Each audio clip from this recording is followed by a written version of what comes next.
The Last Clue is a production of Smith Media Team, LLC.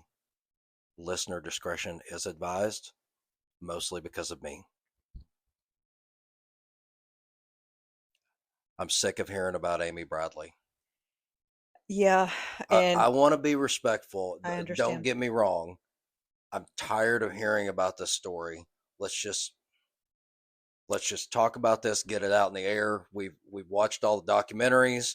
We've read everything we can read. We've gone down all the rabbit holes. It is time to put the Amy Bradley story to bed. Yes, and I was it's funny you say that because I was actually going to say, pardon the puns, they're going to come up. We're beating a dead horse. Exactly. And this is likely, other than our premium content, where I'm going to let you fly off, and I might too. Um, it's this is probably going to be the last time we discuss this case because we've got some other really pressing ones that we want uh, to tackle that I'm really interested And in. and honestly, this one to me, I know the Netflix documentary Amy Bradley is missing is hot right now, and It is. everybody's paying attention to it. Everybody's got their theories, but if you actually sit down and watch it as an intelligent human being, and then go watch the other stories, documentaries, whether it's America's Most Wanted or what was the other one we watched? Unsolved Mysteries? Unsolved Mysteries. We just got done with the Disappeared. Disappeared. It to me this is very simple, and I hate to say that. I have all the respect in the world for Amy's family and friends, but this story has been done over and over again, and in our minds, now we have two different theories on exactly how it happened, but in our minds, the story's over, and it just Sadly. keeps getting drug through the media. So for our media part, this is it. We're done. And I fully understand and respect that the family has hope because they don't have any finality to it. But I also don't want them to have false hope. Mhm. So, All right, so let's go through the main parts of this. We're not going to hash this. This is a different type of podcast than we normally do, but we have studied and read and again gone down all the rabbit holes of Amy Bradley. researched and We're done with this. yes. So let's talk about the main one. We're not done with y'all. We're just done with this story. We're done with this story. So let's talk about the main one, Okay. that Amy Bradley was involved in sex trafficking or abducted. I Yes. don't think that's the case. Let's look at the basic facts of the story.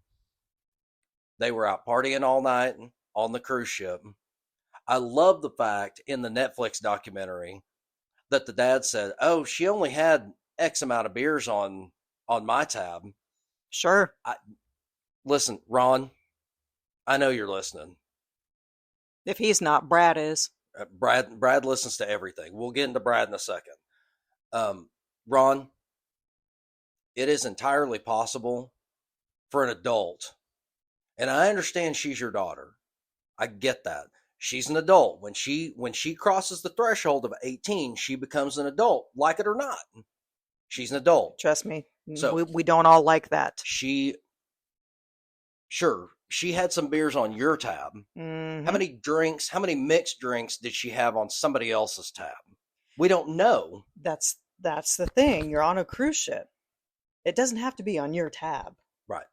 And to even further that point, they're partying on the upper deck of the cruise ship, dancing and drinking and having a good time. And the brother says, "Hey, I'm done." Big Brad goes, "Hey, I'm done. I'm out." Allegedly, he goes out to the deck and hangs out for 30 minutes because that's what you do when you're done with the party. I'd go back to my room, but I'm old. I get that. He eventually makes his way back to the room.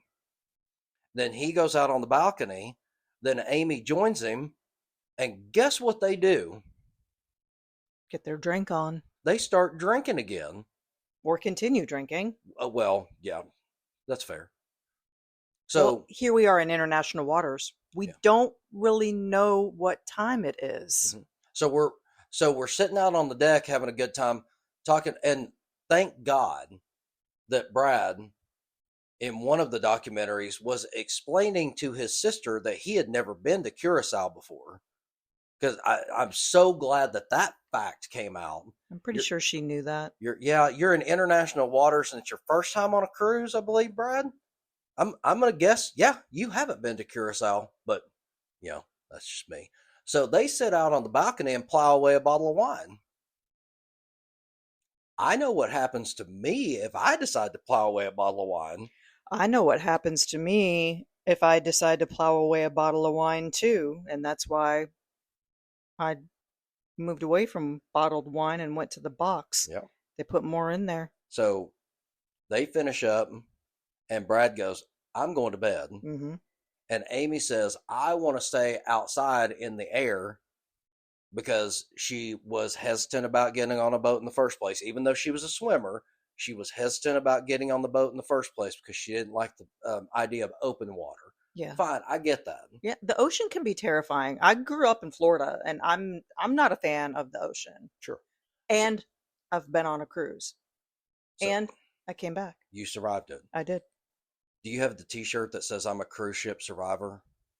Possibly, you might need to dig that out.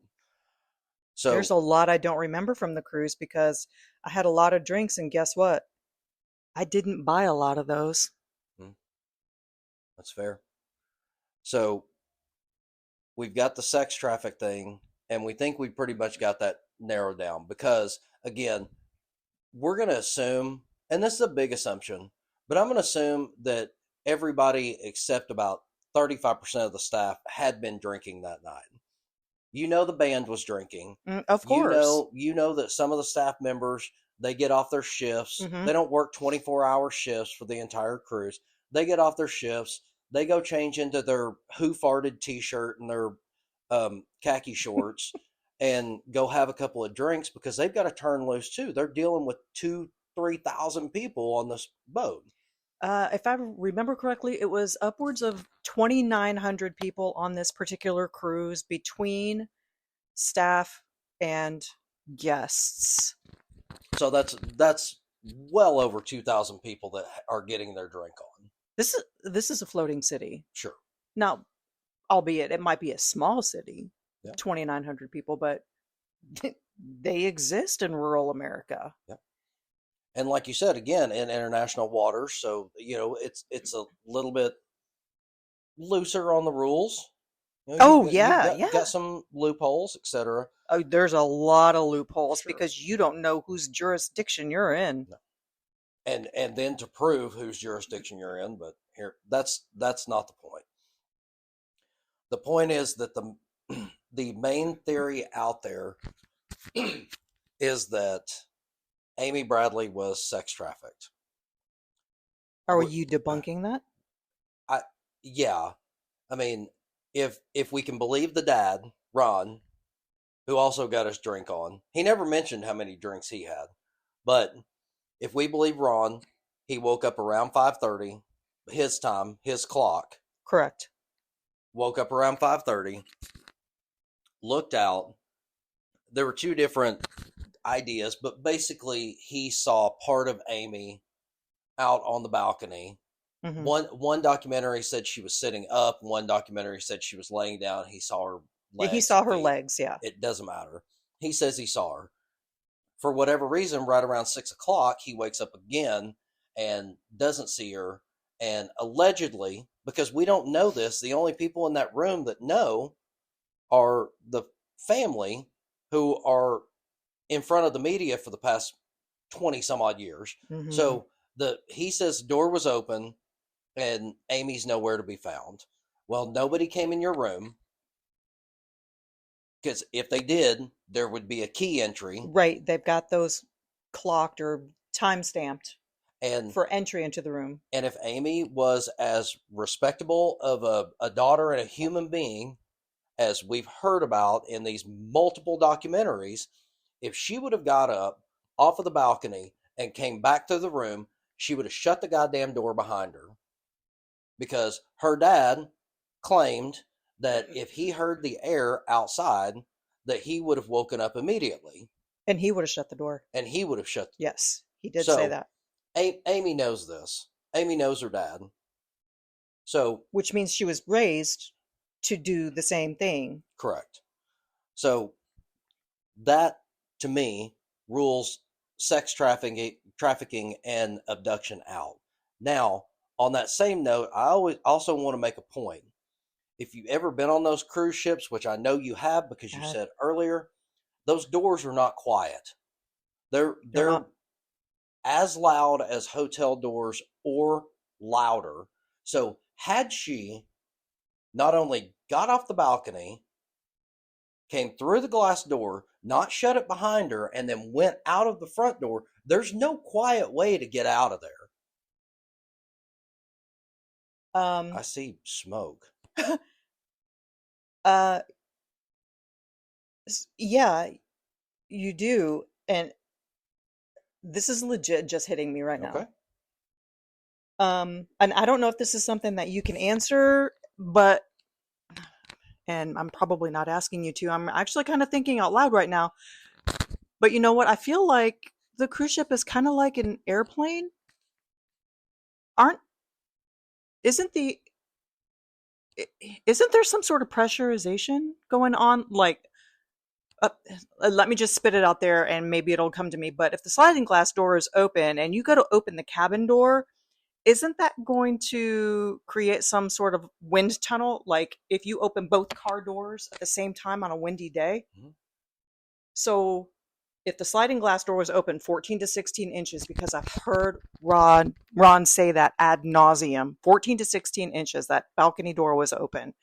If Amy left and went through the cabin door into the floating city of the ship, that door, you're right, would have absolutely slammed. But before it slammed behind her, there would have been a vacuum wind tunnel kind of thing created between having both of those doors open. I don't, with the way Ron is talking about just the balcony door being open, there's no way he'd have slept through that. And I'm going to sit here and admit freely that I don't remember if Ron said the door was open 14 to 16 inches or 16 to 18 inches or 14 whatever. to 16. I've heard it a few times. That is a bizarre measurement to remember when you had a night on international waters drinking, when you can't claim that you actually saw the whites of your daughter's eyes on the balcony, but you can come up with the idea that that door was open 14 to 16 inches. That to me is, it may not be a yellow flag waving, but that's definitely that is such a random thing to remember. I thought it was really random the first time I heard it, and now to hear it repeated in different documentaries with different interviewers. So yeah, I mean, we're not saying the family did anything, but as people, as a media team and people that have to do research and be looking at these kinds of things, you guys have to think that it's weird that you know that measurement. I'm not saying that Ron and Iva did anything. No, we're not done with Brad yet. So we ruled out the sex trafficking abduction, because I would hope that a slamming door on a boat where doors are loud anyway would have woken up the father, and he heard a noise. No, that's not a noise. That is a full ass slam on a cruise ship door. Yep. So I'm with you. Sex trafficking, abduction, out. Let's go to the next thing. She got off the boat on her own. So again, let's start where we ended that last part. So Ron wakes up in somewhat of a panic at 6 a.m. and he runs around the ship yelling Amy's name, looking for her for a solid hour. Again, big cruise ship. There's no way in an hour No. that one person can cover all of that distance. But clearly, he's yelling her name. He's looking for her. There were people out on the boat at that time. I don't know why. If I go on a cruise, I'm not getting up at 6 a.m. But it may be a honeymoon. You may be looking at the sunset. You might, be starving from drinking the night before, have to go get breakfast, something. I mean, there's a ton of different things why you would be awake at that time. Seasickness. I mean, there's all Oh, the kinds of things. sunrise on the ocean at that time is absolutely gorgeous. And I But get it. Maybe they hadn't gone to bed yet. We don't know. right. But still, I mean, there's people that are hearing this, and he's calling Amy's name. So it's not just him necessarily it's looking for, because there are a lot of nosy Nancy's, as we're going to get into just a little bit later, that heard him calling for Amy. You get to know people on the boat. There's other people around. You're going to have a few more sets of eyes than what the family made it sound like. Now, the cruise ship director, he followed cruise ship protocols to the best of our knowledge from our deep dives on this, that they can't make an announcement unless it's a medical emergency. I can't. Did he say something else? Yeah, as to not disturb the other passengers, Correct. or whatever the case may be. Well, wouldn't you think that Ron calling Amy's name is already disturbing people? You would think so, but then again, here's the thing that I keep going back to. You didn't lose your 7-year-old daughter. You lost your adult daughter. She's an adult. The cruise 23? ship's going to look at that and go, "Oh shit, you lost your daughter? Okay, how old is she?" "She's 23." Um, dude, you're on a cruise ship and there's alcohol and dancing and fun. Go back to bed, Ron. I mean, I kind of get the cruise ship's dismissal of not making an announcement. "Hey, Amy Bradley's missing. Oh my God, is she carrying a teddy bear? Does she have a Disney princess dress on? Well, she's 23. Get the fuck out of here. For real? She's 23. Do you know the dumb shit that I was doing at 23 years old? I mean, I don't know. Anyway, she didn't get off the boat by herself. There's no way she got off the boat by herself. Somebody's going to see her. I know they made She the wouldn't have left the boat with just her cigarettes and lighter. I mean, cigarettes are expensive. I ain't leaving no. well, they're The cigarettes and lighter were still on the balcony, right? no. From what I recall, she took her cigarettes and her lighter out of the room, allegedly, when she left the room. But again, remember, you're not leaving that room quietly. Okay, I'm gonna leave the door open just a little bit on that, because 14 to 16 inches. yeah, exactly. Okay. Cigarettes are expensive. You're running low. They're And cheap, probably cheaper in the Caribbean there, you can buy them on the boat. Sorry, I was just making a for terrible joke. $800. Well, still, they won that trip. Yes. That family's got, and they put up a $250,000 reward. Plus, how many trips have they made to Curacao and wherever? Plus, let's get into the. Do we want to even discuss the guy that they hired for $100,000 that had eyes on Amy that ended up being a complete fucking fraud? Oh, Frank Jones. Jesus Christ. Even his name is a fraud. I wanna go back to that here in just a second, because I got some strong feelings on that. It'll be close to premium content. I was actually just going to ask that question. Get out of my head. It's gonna be close to premium content, but I'm gonna give it to our listeners for free. So she didn't get off the boat on her own. Even if she needed cigarettes, you're not going to get off the boat, especially if you don't like open water, etc. She went down to the store. She would have gone down to the store and paid $600 for a pack of cigarettes. I witnessed it when I worked at Willie Nelson's Picnic when it was in Fort Worth. I would buy a couple of cartons of cigarettes and put them in my backpack. And then as people sat out there in the heat and got drunk and got more drunk and got even more drunk, they would see me standing back behind the beer tent smoking a cigarette because it was outside and I could. He'd go, "Hey man, you got an extra cigarette?" And I go, "Well, I got some packs." "Oh, well, what do you got?" "Man, I've got one kind I bought 2 cartons of one kind. Well, how much for a pack? $20 cash. No cards here. Do you know that I rarely came back with a pack of cigarettes from Willie Nelson's 4th of July picnic? I have, I, there's not a doubt in my mind that you had enough cigarettes to get you through. Yeah. $20 a pack. A pack. And that's not today. No. That's back when cigarettes actually, well, More reasonable. More yeah. reasonable. Yeah. Yeah. Probably back when I smoked. Been a long time. So there's no way that she walked off that boat. No. None. And they also do a passenger manifest. Yeah. She didn't walk off the boat.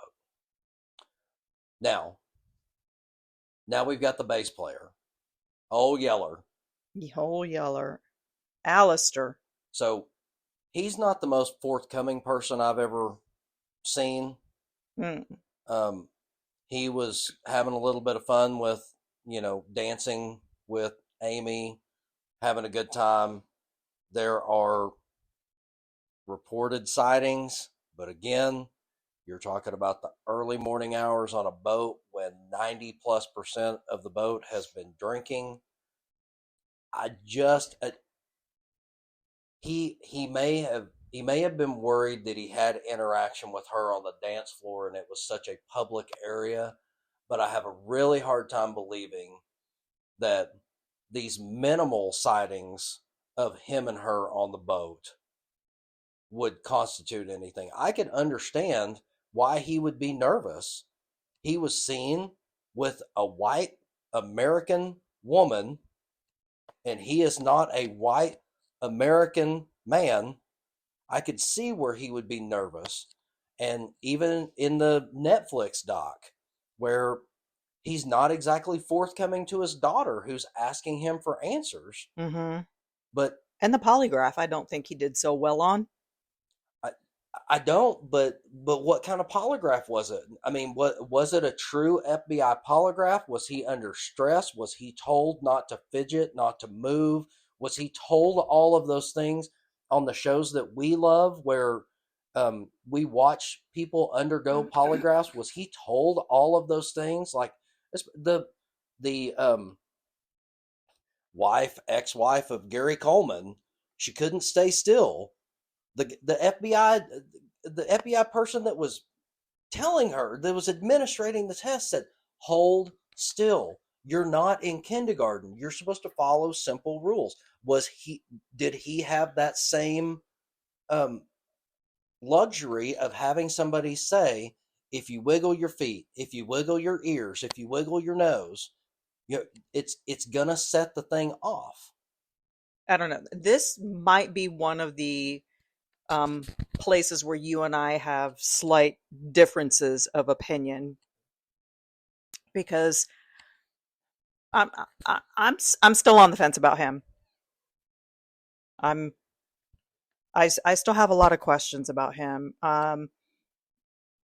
There was that girl Lori who stated that she saw Alistair and Amy go up the elevator to another deck at about, what was it, 5 o'clock in the morning, 6 o'clock in the morning? But again, this is based on her recollection of the time, and there is no true time. No. The cruise ships can set it to a time and adjust it as needed out into international waters and such, but the concept of time on a cruise ship is very, very different for everybody that's on it, because you're coming from different time zones. If you're coming from different time zones, period, wherever in the world you are. If you're on a cruise ship, you're in the Matrix. You kind of are. There's absolutely no other way to say it, because it's kind of like in a casino. There's no clocks. You can switch time zones in seconds. Yeah, and not know. And you know what? Her and Bradley, if they were on different ends of the boat, they could actually be in different time zones. It's like the Four Corners in Utah, Arizona. There's a place where you can stand where you're touching all four corners of the state. Yep. Same on a cruise ship.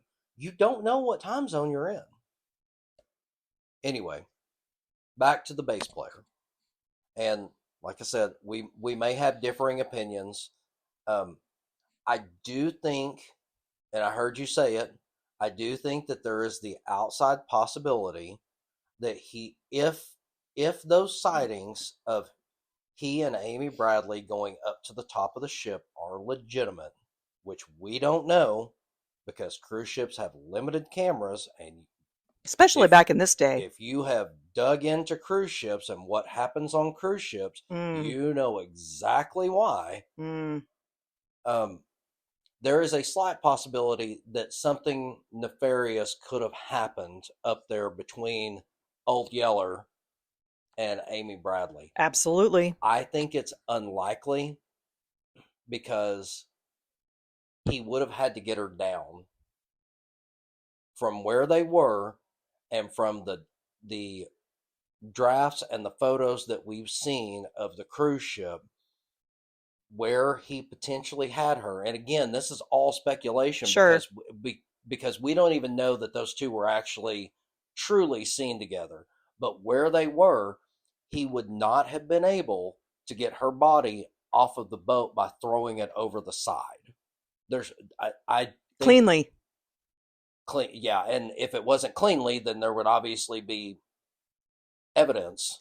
Well, and if there's somebody sitting out on the deck that saw them go up the elevator but didn't see her come down the elevator, don't you think they would have heard or seen her go over if they're sitting on the deck from Potentially, up there? depending on what side of the boat you're sitting on, Sure. potentially yes.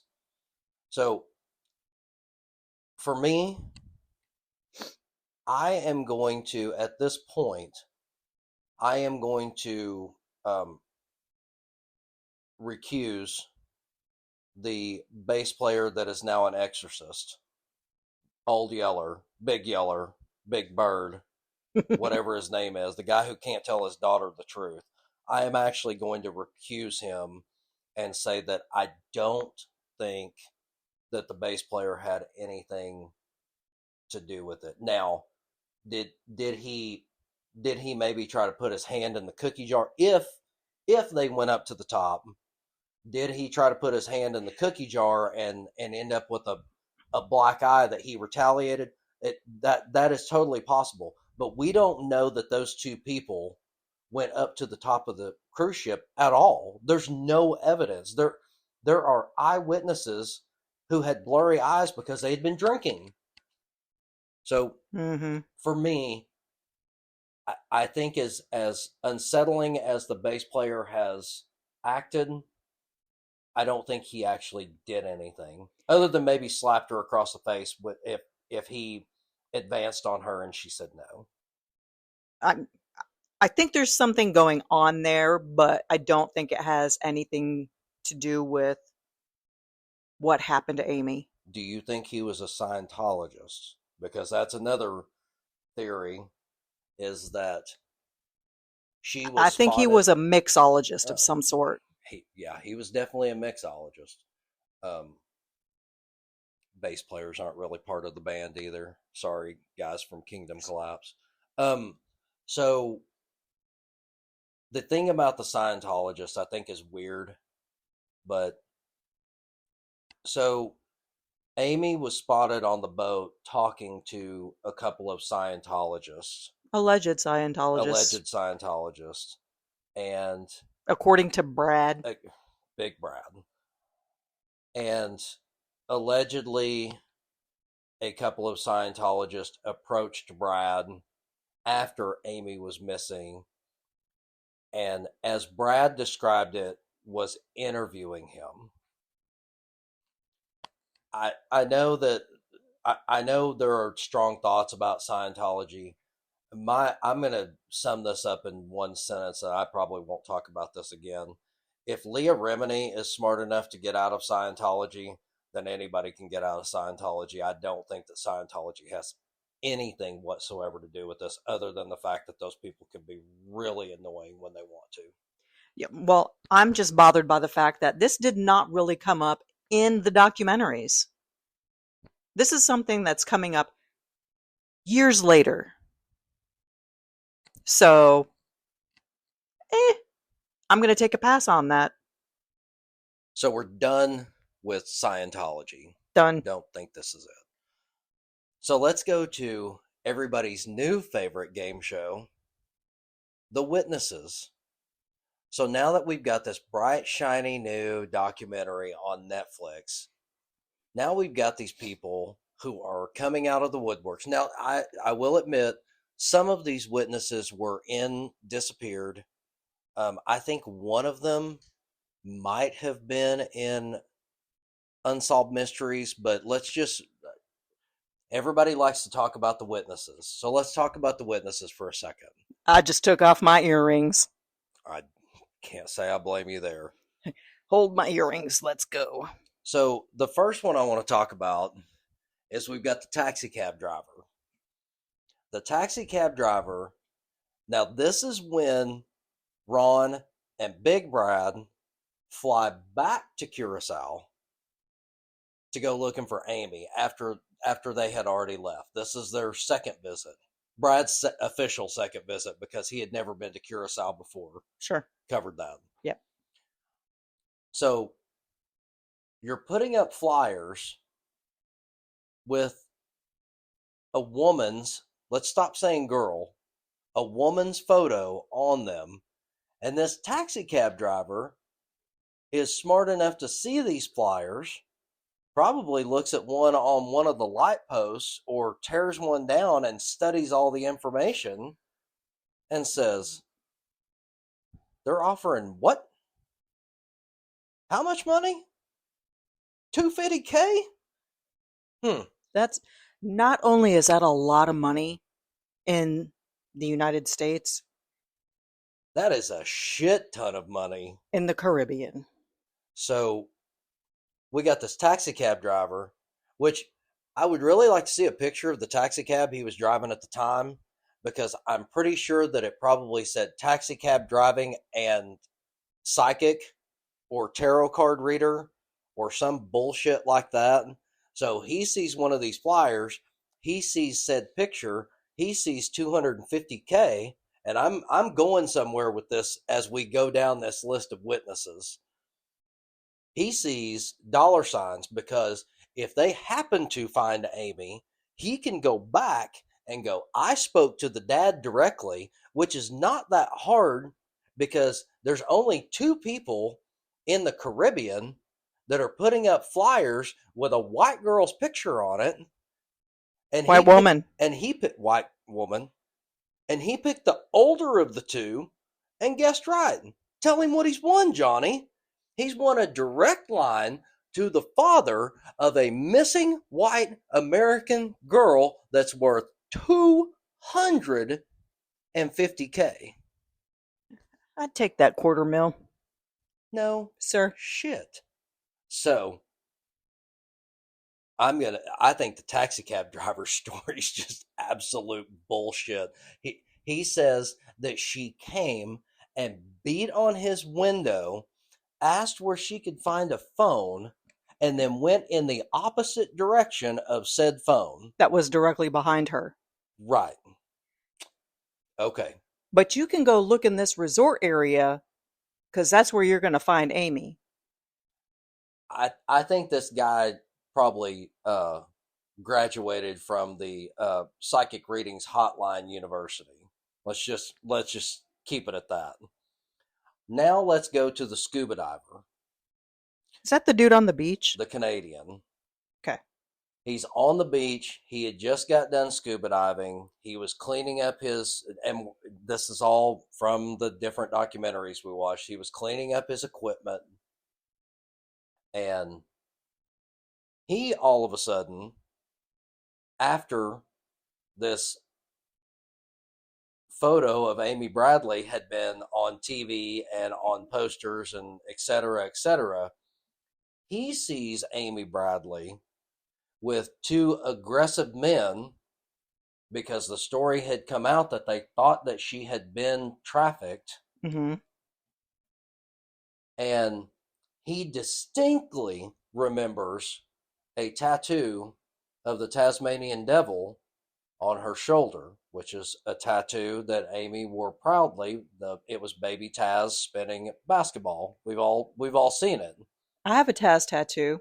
I was just about to ask you that. Do you know how many women and men of it that were of the tattoo age of a certain decade have some form or variation of a Tasmanian devil tattoo? And that guy's going to come out of the ocean after scuba diving, cleaning his equipment, probably freaking exhausted if he was out there for any length of time.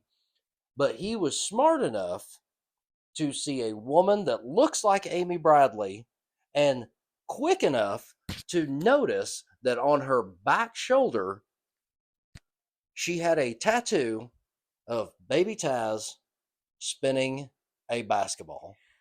And also, if you were to ask Amy's brother Brad if she had a Tasmanian devil tattoo on her back, he is going to tell you no, because it is not specifically Taz. Now, it is a formation, like you said, a variation of the Tasmanian devil, but he called it something else. It is, and I would have to look it up, but it's not Taz himself. It is a Tasmanian devil like tattoo Right. spinning a basketball. I'm going to steal a line from Patton Oswalt here. We have an uncle who believes he saw Sasquatch. We do not believe him, nor do we respect him. And I am the same way with this scuba diver. I don't believe he saw anything. He might have saw a woman that faintly resembled Amy Bradley, and then he remembered watching the news the night before and seeing that there was a white woman missing in the Caribbean. I don't believe this guy at all. And for him to resurface for this Netflix docu docu whatever documentary doc, I think it's terrible. I think it's trash. I don't have any respect for that. He's sticking by his story because now he's told it for so long. He's told the lie long enough to believe the lie, and that's where I am with him.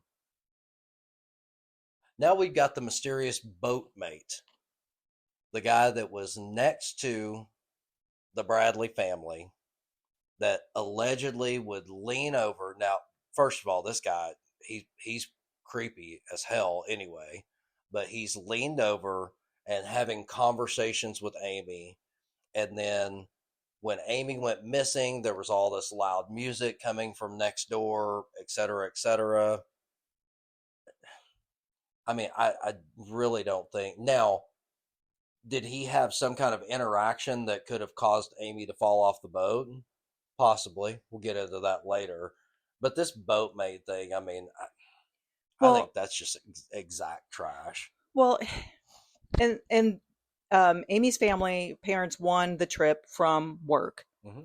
Who's to say? And from what I've done in the reading I've done, I believe this guy worked for the same company as Amy's dad, so he was on the work trip too. Yeah. So if he knows that, hey, I work with the dude next door, I might be peeking my head over and being like, hey, neighbor, good to see you. I'm glad to see work is going so well. We're both here, so on and so forth.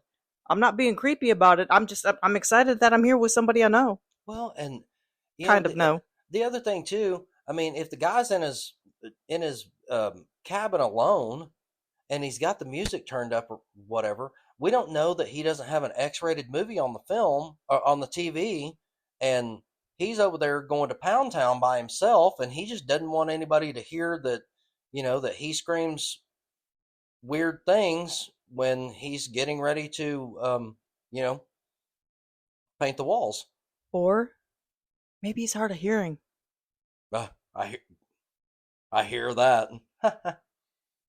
So I think the boatmate thing is just a reach. It was something they could add to the documentary, but with him working for the same company, etc., the boatmate thing's just trash.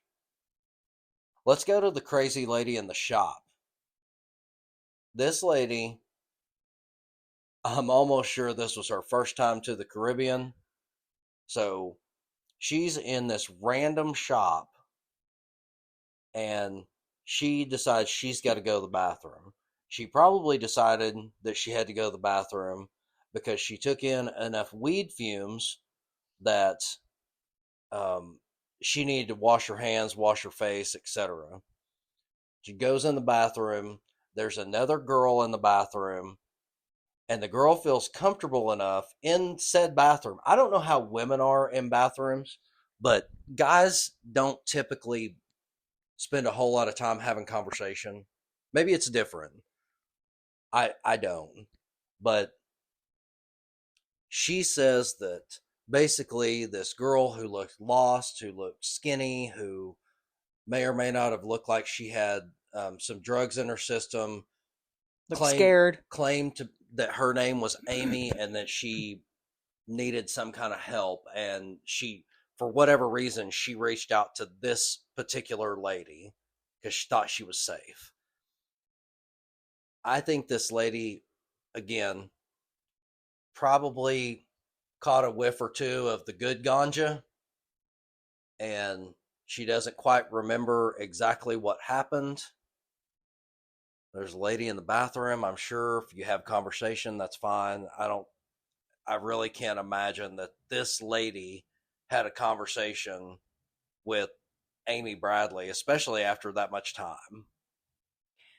And Family Feud question. Mm-hmm. Name a woman's name with only 3 letters in it. Amy. Number one answer. Exactly. So how many Amy's are out there in the world? I have an Amy. And guess what? My Amy's story is legit unsolved. It's an Exactly. unsolved murder, and we have covered it on the podcast. And we will continue to cover it. I've watched Chasing Amy.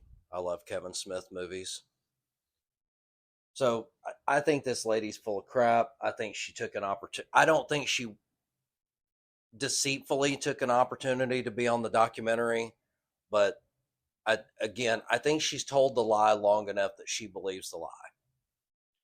So now we've got the most interesting man in the Navy. We have a gentleman who was part of the Navy. Thank you for your service. Thank you for your service. Guess where he decided to go on his time off? Somewhere he shouldn't have been, or was highly discouraged. We'll just leave it at that. Well, he wasn't in church. He wasn't building homes for the homeless. He wasn't out picking up trash off of the roads. He decided, like probably many other servicemen have, he decided to go to a bar that was also a brothel. That is a no-no in the armed forces. It's discouraged. You're told not to do it. I'm going to stick by no-no, but our folks from the armed forces that listen, they will let us know. I have a problem with this story for a couple of reasons. I do believe that he believes his story. I don't believe it fully. I think that he was in a spot that he wasn't supposed to be in. I think he probably heard a girl say something to him because the brothels in that particular area there was a lot of sex trafficking going on. He probably did have a girl approach him asking for help. Again, jukebox music playing loud. He might have thought he heard Amy. He might have thought he heard Amy Bradley. I think he probably encountered, unfortunately, a female that had been sex trafficked or that needed some type of help.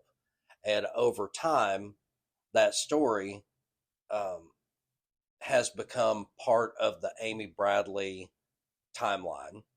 Here's what I don't like. He waited years, not days, not months. He waited years to come back and tell that story when if he had just swallowed his pride, the Navy probably, had they found Amy, had that been her, which I don't think it was, had they found her and he had told the truth in the beginning, I think he probably would have gotten some kind of service medal out of it because he would have found Amy Bradley when no one else could. But to wait years, after he separated from the service. to wait until that time, to wait years to tell this story and claim that it was Amy Bradley, uh, I'm not buying it. What about you?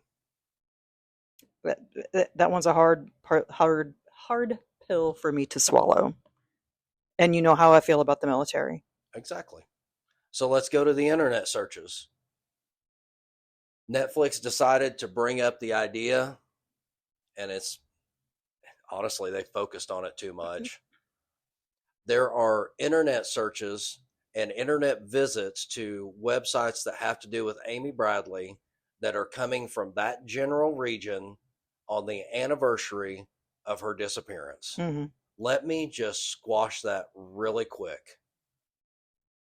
That could be someone that is just like you and I, that when an anniversary of a true crime or cold case comes around, they go back, they look, they could be researching a podcast, they could be writing a book, they could be doing anything. Anniversary, it doesn't matter. Anniversaries pique interest. And if it's somebody in that area that has any, they could be a fan, they could be obsessed with Amy Bradley. I, I don't know, but I don't think the internet search, I don't think that Amy Bradley is logging onto a computer and going back and looking at old pictures of herself No. on the anniversary and not any other time. Nope. This is no more than a true crime buff. This is no more than some kind of bizarre historian on the Amy Bradley case. It doesn't even have to be bizarre. I'm going to tell you something right now. There are a lot of times where I will do a Google search to see what true crime anniversaries are coming up so we can pay homage to those on those particular dates. Yep. And that's I don't remember them every year. Right. So guess what I have to do more than once? Search. I do. And that's all this is. If they really want to get to the bottom of that, then the FBI needs to step in. We have a, not going to talk politics here. I'm just stating what I believe to be fact. We have a more than aggressive president of the United States who likes to focus on timely things that are happening now. If they want to find Amy Bradley, and if this is stuck in his craw, or if there are enough people that believe that whoever is doing these internet searches is the person that has taken Amy or is Amy, I can assure you that there is someone in the White House that will take up and make this happen. They're going to threaten sanctions. They're going to threaten tariffs. They're going to threaten whatever. I don't think they'll threaten war, but we don't know. If they really want to find who is making these searches, and it's that important in Washington, D.C., it's going to happen sooner than you think, and it hasn't. Well, and hello, IP address searches aren't that hard anymore. They apparently are, because we've got an FBI expert who's now been a part of at least 2 of the documentaries we've watched, and she makes it sound like that being in international waters is making everything increasingly difficult. I'm not saying she's not doing her job. She seems to be a very intelligent, very well-spoken person, but she is making this sound like searching these international waters is like looking for Jimmy Hoffa. And it very, very well may be. So, now we come to the end of the podcast, where we are going to roll our nice little thoughts up in a ball.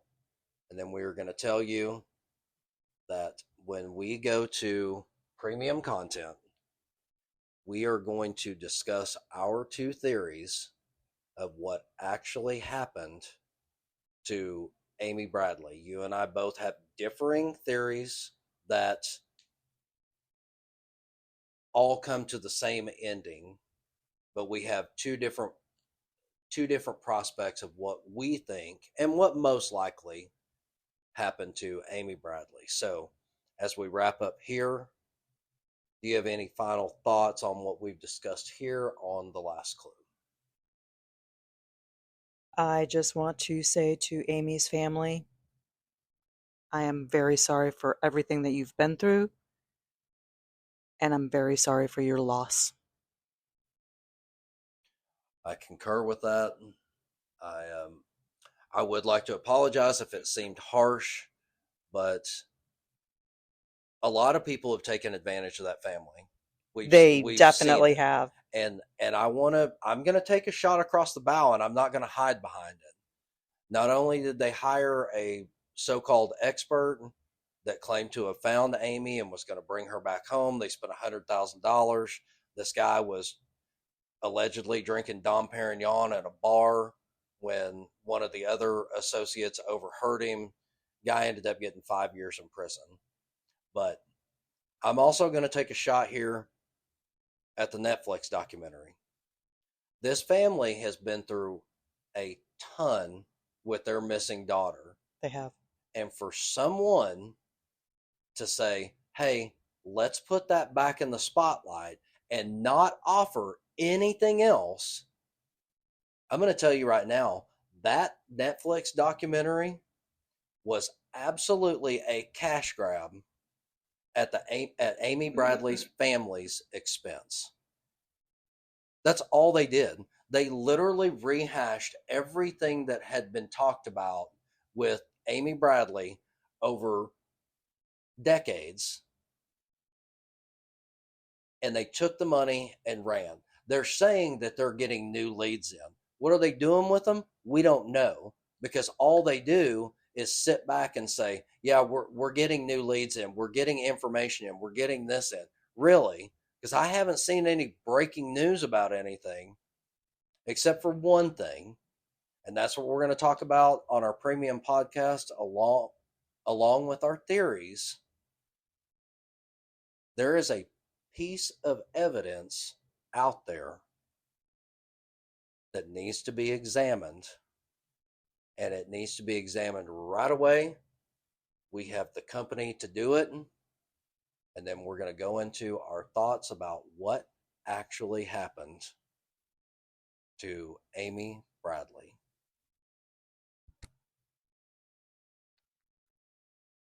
The Last Clue is a production of Smith Media Team, LLC. If you have any information about this case, any information about cases you would like us to cover, or any general questions or comments, please contact us at info@smithmediateamllc.com.